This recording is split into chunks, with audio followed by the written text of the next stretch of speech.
Pemirsa, kembali lagi bersama saya Veronica Kristiani. Kita akan melanjutkan perbincangan dengan Ibu Fiona. Ibu Fiona, tadi kalau misalnya saya simpulkan, sebenarnya dari perbincangan kita tadi, sebenarnya ada korelasi atau hubungan ya antara emosi dengan tubuh gitu ya. Dengan fisik gitu ya, permasalahan fisik gitu ya, yang ada misalnya ada emosi apa, kemudian ada penyakit fisik apa gitu ya. Betul, ya. Itu tubuh dan pikiran berhubungan, emosi dan tubuh juga sangat berhubungan ya. Kita pernah dengar tentang mind body connection. Kalau ini adalah emotion and body connection gitu ya. Jadi kalau menurut pengobatan Cina kuno gitu ya, dikatakan bahwa emosi itu sangat pengaruh pada organ-organ tertentu pada tubuh kita. Misalkan contohnya hati itu berhubungan erat dengan kemarahan ya. Terus jantung itu berhubungan erat dengan kecemasan. Dan limpa itu berkaitan erat dengan kekhawatiran gitu ya. Terus juga apalagi ginjal itu berhubungan dengan ketakutan ya. Sementara hati, paru-paru itu sangat berhubungan dengan kesedihan dan perasaan duka yang mendalam seperti itu. Jadi emosi dan tubuh itu kaitannya sangat erat sekali, ya. Berarti artinya kalau penyakit-penyakit yang mungkin simpel aja, misalnya kayak flu seperti itu juga sebenarnya kita harus aware juga ya, ada emosi apa sebelumnya begitu ya. Kalau flu itu mungkin kaitannya dengan daya tahan tubuh ya. Daya tahan tubuh itu sendiri ada. Jadi kalau orang yang sering gembira, penuh sukacita itu dia daya tahan tubuhnya itu lebih kuat ya. Berarti kayak misalnya kita kena penyakit cancer paru-paru itu karena ada sesuatu dalam diri mereka seperti sedih, duka yang mendalam, bisa jadi seperti gitu itu. ya. Oke Bu, tadi kayaknya menarik sekali ya, sebenarnya ada kaitan dengan emosi dengan permasalahan fisik ya. Nah Bu, Ibu bisa nggak membagikan satu teknik untuk program self help ini yang mungkin teknik itu mudah dilakukan oleh orang lain, mungkin oleh pemirsa juga. Dan kan Ibu tadi mengatakan bahwa orang juga harus mampu untuk melakukan sesuatu itu. Ada nggak? Menarik sekali ya Ibu Fiona ya. Jadi di balik permasalahan fisik adalah terbelakang faktor emosi yang dominan begitu ya. Nah, bagaimana implementasinya dalam praktek terapi yang dilakukan selama ini? Oh ya. Jadi kalau seandainya kita bantu klien merilis masalah emosi yang dia miliki itu, maka organ-organ terkait yang ada sakit itu bisa berangsur-angsur untuk sembuh. Oh gitu ya. Dan kalau seandainya kita berusaha memaintain gitu ya, agar emosi dan yang lain-lain stabil, maka organ-organ tersebut itu juga akan ikut terjaga. Berarti bisa selalu sehat gitu ya? Oke.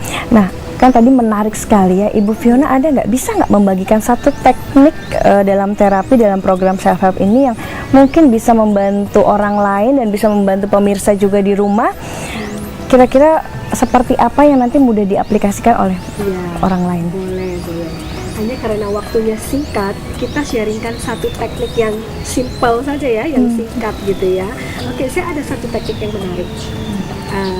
Pernah dengar emotional freedom technique sebelumnya? Belum pernah Ya. Jadi EFT namanya. Singkatannya dari emotional freedom techniques gitu ya. Namanya jadi bagus sekali ya Bu ya. Memang tekniknya untuk membebaskan seseorang dari masalah emosi negatif gitu ya. Nah, teknik ini sangat mudah dipelajari, sederhana, tapi dia sangat pamungkas. Oh ya? Ya, sangat pamungkas sekali membantu kita untuk keluar dari state yang tidak kita inginkan, gitu ya. Seperti itu. Nah, cara melakukannya itu sangat mudah. Ya. Modelnya hanya 2 jari. Dua jari Simple ya. Simple 2 jari saja. Ya. Hanya dengan mengetuk-ngetuk titik meridian. Nah, mungkin kalau seandainya tahu akupuntur ya? Akupuntur, akupuntur itu kan pakai jarum. Betul. Nah, di titik-titik meridian. Nah, EFT ini kurang lebih sama sebenarnya. Hanya kita kerjanya itu di titik meridian besar gitu ya. Dan kita pakai ketukan, bukan jarum. Seperti itu. Mau coba? Mbak Sela? Mau. Oke. Nah, yang pertama yang perlu kita lakukan adalah mengenali titik-titiknya. Gimana tuh caranya? EFT itu ada cara panjang atau long circle, ada cara pendek atau short circle ya. Kalau misalkan yang short circle itu kita hanya perlu ketuk di 7 titik. Ya, jadi Tujuh aja ya. Dan bisa di mana aja ya? Dan bisa di mana saja ya? saja gitu ya, dalam kapanpun seperti itu. Nah, ini satu teknik self help sederhana yang sangat powerful gitu ya. Teknik yang short circle ini, bicara pendek ini, ada 2 bagian. Yang pertama itu kita sebut dengan tahap setup. Tahap setup ini kita mengetuk di karate chop ini. Coba Mbak Sela telapak tangannya di samping sini yang kita biasa pakai untuk karate, untuk pukul gitu ya. Yep. Nah, ini namanya karate chop. Jadi titik ini nanti yang kita ketuk-ketuk bisa seperti ini, bisa kita lakukan seperti ini. Nah, yang dilakukan adalah menstimulasi daerah ini. Fungsinya Bu? Ya, fungsinya kalau di sini adalah kita bilang ada afirmasinya yang harus dikatakan, yang harus diucapkan. Afirmasi ini seperti bentuk acceptance. Tadi acceptance adalah kunci dari Kesembuhan Di ya. sini kita seperti mengafirmasikan sebuah penerimaan diri. Jadi ada afirmasinya. Kata-katanya itu contohnya misalkan sekarang saya sedang marah atau kesel, misalkan saya marah deh contohnya ya. Saya bisa ucapkan meskipun saya sangat marah. Saya menerima dan mencintai diri saya seutuhnya. Atau kita bisa katakan, meskipun saya sangat marah, saya ikhlas, saya pasrah, saya menerima dan mencintai diri saya seutuhnya. Ini diulangi hanya 3 kali di tahap yang pertama ini ya, kita lakukan seperti itu. Nah, kemudian tahap yang berikutnya kita sebut dengan tahap the sequence. Tahap the sequence ini 7 titik yang harus kita ketuk. Sekarang kita coba cari dulu titiknya supaya nanti ketuknya benar gitu ya. Baik. Nanti ketuknya seperti ini, 2 titik, Dua jari maaf. saja. Iya, di titik-titik meridian. Oke. Titik yang pertama ya, Ya. Mbak Sela, titik yang pertama itu ada di kepala alis. Jadi ada di sini, di kepala alis. Ya. Modelnya gini ya Bu ya? Iya, jadi kita ketuknya begini. Ketuknya dengan mantap ya, tidak perlu keras-keras ya, tapi dengan cepat dan mantap gitu ya. Nah, titik yang kedua itu ada di ujung ceruk mata. Di ujung ceruk mata. Jadi kita ketuknya begini. Ini nggak usah ditekan-tekan ya Bu ya? Cukup Tidak usah mantap. ditekan-tekan, diketuk saja, tapi ada afirmasinya. Oke, ada lagi ya. Ada lagi afirmasinya. Afirmasinya hanya cukup menyebutkan kata kuncinya saja. Tadi yang mau dihilangkan apa? Waktu bilang Rasa marah. Rasa marah, betul sekali Mbak Sela. Jadi nanti yang harus disebutkan selama kita men-tapping adalah kata kunci yang mau dibuang. Kalau yang mau dibuang adalah kesel, kita bilang kesel. Yang mau dibuang adalah marah, ya. Jadi kita kenalin emosi kita, lalu kita buang. Contohnya untuk permasalahan marah tadi, berarti marah, ya. Ketukannya sekitar 7-9 kali. Oke. Tapi nggak perlu dihitung. Yang harus dirasakan adalah marahnya. Marahnya itu yang kita rasakan sambil kita bilang marah, kita kenalin emosinya terus diketuk. Ya. Ya, titik yang pertama ya. Titik yang kedua di sini, Mbak Sela, di ujung ceruk mata. Ya. Titik yang ketiga ada satu titik meridian di sini juga di bawah ceruk mata, di bagian tengah. Coba ditekan. Rasanya agak sedikit ngilu ya kalau kena titik meridiannya. Itu yang kita tapping. Iya, seperti ini. 7-9 kali ya, kurang lebih. Tapi kita bisa sambil kita merasakan emosi marah kita marah. Tapi tidak perlu diucapkan, Marah. tidak apa-apa ya? Apa harus memang diucapkan? Yang paling penting adalah dirasakan. Dirasakan. emosinya. Mengucapkan hanya membantu kita untuk memunculkan emosi itu sebenarnya. Oke. Sudah titik yang keberapa? 3 ya? 3. Nah, yang keempat itu ada di bawah hidung. Di tengah-tengah. Nah, titik yang berikutnya lagi ada di bawahnya di sini. Yang berikutnya lagi, dia sebenarnya ada 2,5 cm di atas tulang selangkah sini ya. Hanya untuk gampangnya saja kita menstimulasinya begini saja sudah cukup. Dengan begini aja udah cukup. Seperti ini ya Bu ya? Betul, dengan begitu saja sudah cukup. Ya. Nah, titik yang terakhir untuk short circle ini adalah di bawah ketiak. Kita bisa lakukan seperti ini. Atau Satu. kiri kanan nggak masalah. Enggak. Mau dilakukan di sebelah kiri atau sebelah kanan nggak masalah. Mau dua-duanya sekaligus juga boleh.